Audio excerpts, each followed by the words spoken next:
The cell phone sitting on the conference table sang out Benny and the Jets by Elton John. My mother's face popped up on the screen.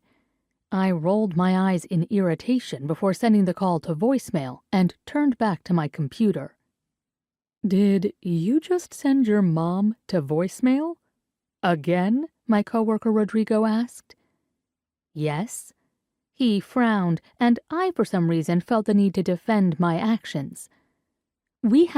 I checked the clock on my laptop, which read 4:20. 10 minutes to finish this presentation before the team meeting. I don't have time to go down a rabbit hole with Mom right now.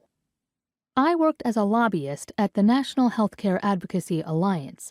We had a 4:30 meeting with our boss Hasina to review the strategy for our latest healthcare initiative with the Urban Health League. Rodrigo shook his dark head and dusted off an invisible piece of lint from his beautifully tailored gray silk suit. I readied myself for a lecture. He didn't disappoint me.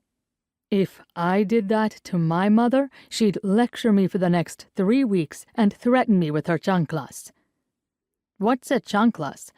"Did you finish the diabetes data on Atlanta and Chicago?" I asked, tapping away on my laptop. I'm referencing it on the last page of my report. "Already sent it out in an email to the team." He leaned back in his chair, stretching his arms above his head.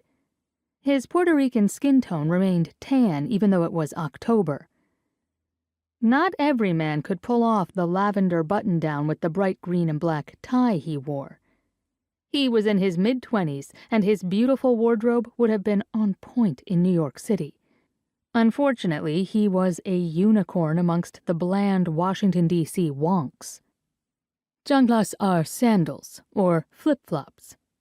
"I know you took Spanish in high school. Do you remember none of it?" he gently chided.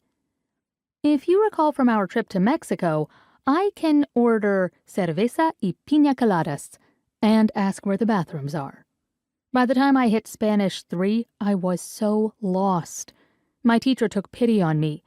The C she gave me was due to the extra credit research project she granted me, not because I actually earned the grade with knowledge of the language. I finished the final bullet point on my conclusions and started a grammar and spell check. "Why would your mom threaten you with a flip-flop?"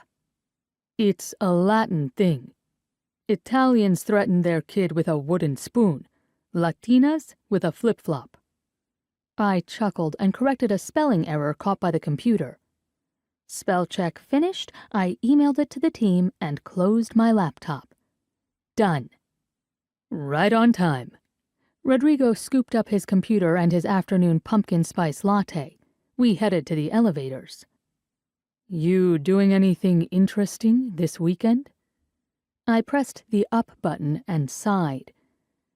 Rick and I are having dinner with Mike and his new girl.